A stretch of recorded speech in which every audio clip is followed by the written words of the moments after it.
Костел. Готово. Сейчас ты остынешь. Себе сосиску. Маршрут на костре. Плачешь ты из этого, да? Дима.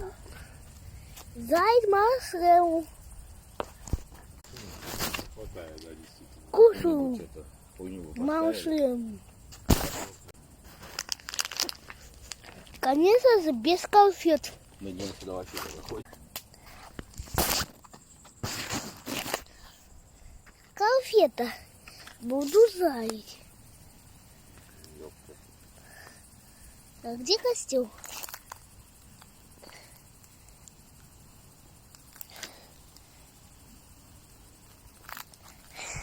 Позарил.